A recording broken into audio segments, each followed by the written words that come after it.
pirmą mūsų laidą Kauno jaunimo mokyklos socialinio kultūrinio centro.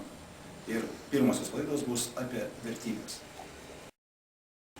Ar iš tikrųjų tai yra aktualu vertybės šitoj postmodernioje visuomenėje?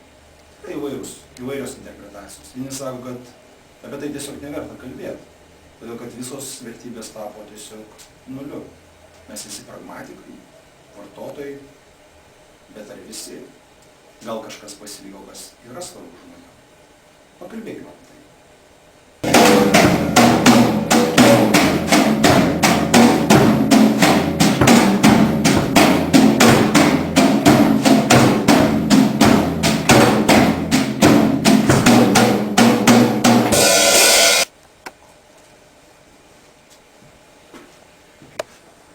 Šiandieną mes norėtume pakalbėti apie vertybę, kuri vadinasi atjauta, arba galim sakyti empatija. Daugybė yra sinonimų, kurios galima būtų taip pavartoti, bet ar tinka tas žodis pavartoti? Gal iš tikrųjų galim įvardinti tai. Pradėkime nuo to, kad kas tai yra empatija. Empatija tai yra sugebėjimas pažinti kito žmogaus pasaulį, įsigilinti jį. Bet svarbiausias požymis yra, kad nekeičiant, neinterpretuojant jo, bet suvokti tiesiog, koks jis yra iš tikrųjų.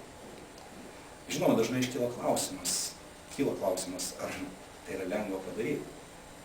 Ar mes dažnai nemaišom empatiją su užuojauta? Manyčiau, kad yra skirtumas. Užuojauta, jinai numato tai, kad žmogaus mes tiesiog gailimės dėl kažkokių priežasčių, dėl fizinios negalės, psichologinės, socialinių įvairiausių nesėkmių. O empatija tai yra tiesiog priimti žmogų tokį, koks yra. Tiesiog suprasti jį. Ir šitoj vietoj gailesčio tikrai nėra. Bet yra tam tikri apribojimai. Mes negalim pilnai 100% pažinti kito žmogaus. Todėl, kad mes skiriamės pagal daugybę įvairiausių kriterijų. Pirmiausia, tai yra mūsų asmeninė patirtis, prigimtis, socialiniai skirtumai, priklausomybė vienom arba kitom socialiniam grupėm, religiniai skirtumai. Ir tai uždeda tam tikras ribas pažinimui. Bet žinoma, žmogus jisai gali stengtis atsiriboti nuo to, bet tai nėra taip lengva. Kada mes klausomės pašnekovo, iš tikrųjų turim labai įsigilinti tai, kas jame tuo metu vyksta. Jo mintis, jo jausmai, suvokti priežastis, kodėl jis tai mąsto. Bet ar mes galim suvokti pilnai tą vidinį pasaulį? Ar mes neprimetam savo išankstinių nuostatų, vertybių, ar nebandom suinterpretuoti mums naudingą kryptimį? Dažniausiai taip yra. Todėl atsiranda toks įdomus paradoksas. Iš vienos pusės mes turim mokintis lyg tai suvokti, suprasti, įsigilinti žmogų ir tuo pačiu lyg tai lavinti save. Bet kada vyksta pats pažinimo procesas, suvokimas jo, mes turim visiškai atsakyti savęs ir pažinti tik tai jį. Ne visada tai pasiseka. Todėl subjektyvumo elementas jis visada egzistuoja. Žinoma, mes turim stengtis, kad jo būtų kuo mažiau.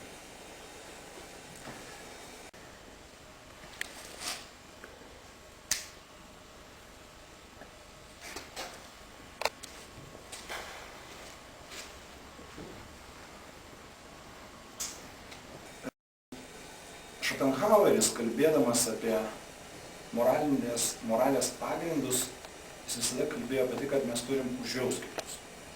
Būkim nuoširdūs, Schopenhaueris labai mėgo budizmą, o tas kančios klausimas, užuojautos klausimas visoms gyvom būtybėm, budizme yra vienas iš svarbiausių. Bet Schopenhaueris atskleidė tokius kitus svarbius klausimus, kad krikščioniškoj kultūroj mes lyg tai esam prislėgti kenčiančio Dievo, kuris neleidžia mums pamatyti kitų pasaulio pusių. Žinoma, jis labai žavėjosi ne tik budistinė filosofija, bet ir žavėjosi ankstesniais graikiškais dievais. kurie buvo energingi, kurie siekė kažkokių tikslų, kurie buvo čia ir dabar, galim pasakyti, šitam pasauliui realizuojantis save. Tai toksai tik tai ir atsiranda problema. Kiek tai skaitosi, kad mes gyvenam tokioj graikiškoj kultūros, graikų romėnų kultūros kontekste, bet žinoma, krikščioniškas tikėjimas labai daug ką įvedė naujo ir pakeitė mūsų suvokimą. Ir mes vėl atsirandam toj pačioj vietoj. Ar mes turim užjaust kitą žmogų, ar mes turim jį pažinti. Tai jeigu laikytis graikiškos, visgi filosofijos ir etikos taisyklių, tai mes turim pažinti. O jeigu krikščioniškos, tai mes turim užjaust.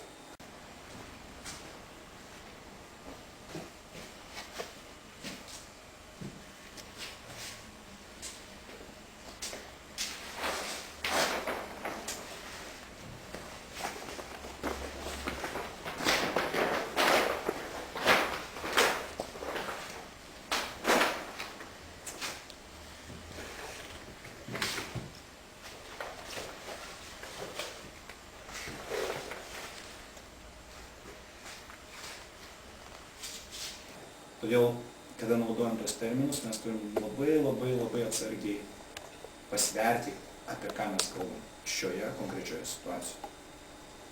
Nyčė, jisai prieštaravo Šopenhaueriui. Jisai skaitė, kad kančios suvokimas ir bandymas užjaust kitus žmonės, tai yra tiesiog dar viena askezė, dar vienas toks liktai bandymas atsiribot nuo tos kančios, ją liktai stebėt, emociškai pabandyt kai kuriais momentais padėti žmogui. Ir tai veda prie to, kad tiesiog mes žmogų nepadarom savarankišką. Žinoma, jie sutarė vienoj labai svarbioj vietoj, kad pasaulis tai yra valia gyventi. Bet Nyčė sako, kad nereikia žmogaus užjaust. Reikia žmogui atvirkščiai sudaryti sąlygas, kad jisai galėtų kiek galima daugiau išbandyti, pajaust, galbūt netgi ir patirti kančią, gal netgi pajust kažkokias problemas, bet kad bandytų įveikti, kad bandytų prasiveržti. Ir žinoma, jisai turi mylėti, jisai turi siekti tikslų, jisai turi būti aktyvus. Tik tada jisai gali save realizuoti. Ir tada nereikia užuojautos, tada nereikia gailesčio, tada reikia tiesiog supratimo, suvokimo. Ir tada atsiranda tas, naudojant dabartinę terminologiją, superžmogus, kuris realizuoja savo tikslus, siekia ir jisai tuo pačiu gali būti socialinis pavyzdys. Bet žinoma, mes negalim 100% palaikyti šito vietoje Nyčės. O jeigu žmogus turi apribojimų, jeigu žmogus turi psichologinių, fizinių apribojimų. Bet žinoma, mes turim daugybę pavyzdžių, kada žmonės ir su negalia pasiekia daugybę rezultatų, užsibrėžtų tikslų ir tai nėra jiems kliūtis.